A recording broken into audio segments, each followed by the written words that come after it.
లేని కారణంగా ఈ మన ప్రాంతంలో జరిగేది ఏమైందంటే వ్యవసాయంలో వచ్చే ఆదాయంతో మన సంసారం జరగడం కష్టం. కానీ ప్రతి ఇంట్లో 3-4 పశువులను పెట్టుకొని పాలు డైరీకి పోసుకొని జీవనం సాగిస్తున్నారు.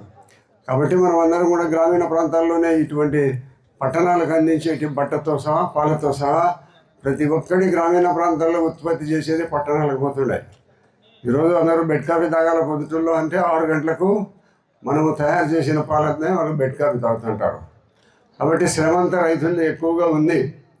రైతుల శ్రమ ఎక్కువగా ఉందని ఏదో ఇప్పుడు ప్రభుత్వం కూడా అంత పెద్ద అగ్రికల్చర్ మీద ఈ పశుపోషణ మీద అంత కావాల్సినంత నిధులు ఖర్చు పెట్టి కొత్త కొత్త రకాలైన ఆధునికమైన పరిస్థితుల్లో అగ్రికల్చర్ తీసుకురావడం కానీ పశువులను ఈ పాల ఉత్పత్తి పెంచడంలో కానీ కావాల్సినంత చేయలేదని నా పర్సనల్ అభిప్రాయం. ఇప్పుడు మన భారతదేశం ఏం జరుగుతుంది అంటే ప్రపంచ దేశాలన్నీ చంద్రుడి మీద పోయి దిగుతున్నారు. మనం కూడా దాంట్లో పోటీ పడాల్సిందే. కాబట్టి గ్రామీణ ప్రాంతాలలో ఒక పంటలు పండేదానికి ప్రపంచ దేశాలలో మంది పెద్ద వ్యవసాయక దేశం.